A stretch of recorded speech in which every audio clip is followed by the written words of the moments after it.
बिल्कुल सर, और इस देश को ये देखना चाहिए। हम उस वीडियो को भी सुनेंगे जो आज पीएम ने कहा है, लेकिन जरा ये समझना जरूरी है। सोचिए, ये तेजस्वी यादव की कोठी है सर। जब ईडी ने छापेमारी की थी तो इसी कोठी में छापेमारी की थी। ये 2014 में बनकर तैयार किया गया है, मात्र 4 लाख रुपए में खरीदा गया है सर। ये कमाल की बात यह है इस देश के लिए कि इसी कोठी में तेजस्वी अपनी पत्नी, जो अभी नई नई गर्भवती, जो बाप बने हैं तेजस्वी, इसी कोठी में सब कुछ हुआ है। और ये कहा जा रहा है कि ये कोठी एक प्राइवेट लिमिटेड कंपनी की थी, जो फर्जी कंपनी है। लालू यादव की पार्टी का एक राज्यसभा के सांसद ने एक फर्जी कंपनी बनाई, और जितने लोगों को की जमीन छीनी लालू यादव ने नौकरी देने के नाम पर, उन लोगों की जमीन बेच करके जिस फर्जी कंपनी में जमा किया गया, उसी के नाम पर ये उसी के नाम पर ये कोठी है। मतलब ये कंपनी उसी फर्जी कंपनी के नाम पर, जिस जो प्रेमचंद गुप्ता, जो राज्यसभा के सांसद हैं थे, उनने एबी एक्सपोर्ट नामक एक फर्जी कंपनी बनाई, और उसी रामचंद्र, ये प्रेमचंद गुप्ता के अकाउंट में, की कंपनी के अकाउंट में पैसे जमा हुए, जो लोगों से छीना गया, जो नौकरी देने के नाम पे लालू ने लूट बचाया। 15 कंपनियों का मालिक है सर तेजस्वी यादव, अरबों का साम्राज्य है। और ये बात खोली थी सुशील मोदी ने। और आज जो नीतीश कुमार के साथ, जो जिसको राबड़ी देवी कहती थी ना कि ये नीतीश कुमार का साला है, वो आदमी भी साथ घूम रहा था, साथ में उस कमरे में था।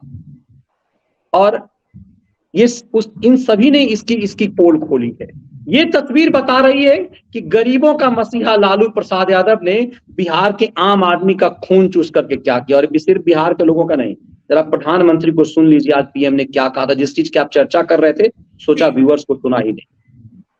साथियों, हमारा देश का दुर्भाग्य रहा कि रेलवे जैसी महत्वपूर्ण व्यवस्था, जो सामान्य मानवी के जीवन का इतना बड़ा हिस्सा है, उसे भी राजनीति का अखाड़ा बना दिया गया था। आजादी के बाद भी भारत को एक बड़ा रेलवे नेटवर्क मिला था, लेकिन रेलवे के आधुनिकीकरण पर हमेशा राजनीतिक स्वार्थ हावी रहा। राजनीतिक स्वार्थ को देखकर तब यह तय किया जाता था कि कौन रेल मंत्री बनेगा, कौन नहीं बनेगा। राजनीतिक स्वार्थ ही तय करता था कि कौन सी ट्रेन किस स्टेशन पर चलेगी। राजनीतिक स्वार्थ ने ही बजट में ऐसी ऐसी ट्रेनों की घोषणा करवाई जो कभी चली ही नहीं।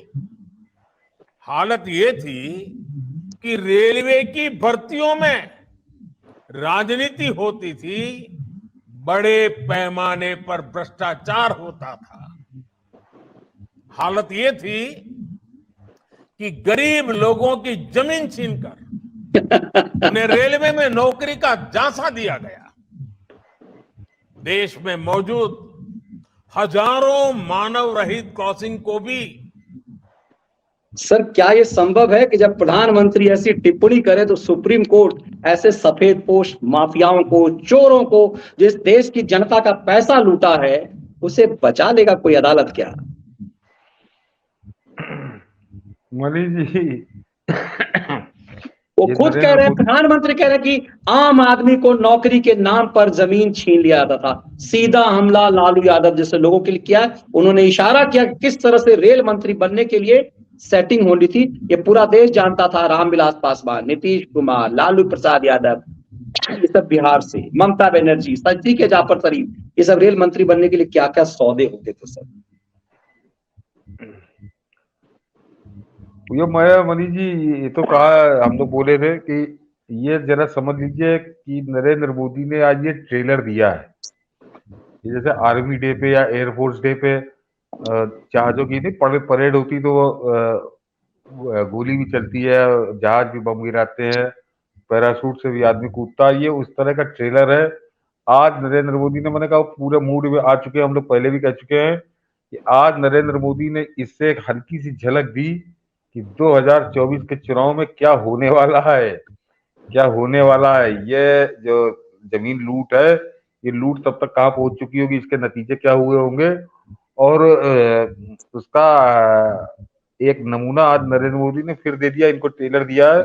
ये नरेंद्र मोदी के खिलाफ एक करवा चौथ बनाते रहे, वो क्या तैयारी कर रहे हैं उसका एक उन्होंने आज अपने जो अस्त्रागार है उसमें उसका उन्होंने एक हथियार आज उन्होंने उसका दिखाया, जैसे 26 जनवरी की परेड में दिखाया जाता है वैसे उन्होंने अपना एक हथियार दिखाया कि अभी ये है हमारे पास, या अभी मैदान में जब आएंगे। बाकी मनीष जी हम लोग रेलवे पे एक बार कर चुके हैं, मगर लगता है फिर किसी दिन करना ही पड़ेगा कि रेलवे को किस बुरी तरह से लालू ने लूटा था, उसकी उसकी कलई ममता बनर्जी ने खोल दी थी 2009 में। रेल मंत्री बनने के बाद ममता बनर्जी ने एक व्हाइट पेपर जारी किया था, और मैं तो इस देश की सरकार से अश्विनी वैष्णव से भाजपा से कहूंगा कि एक बार जरा उस व्हाइट पेपर को दोबारा जारी कर दे। वो तो सरकार की संपत्ति है कि उसको एक बार जरा देश को बताए।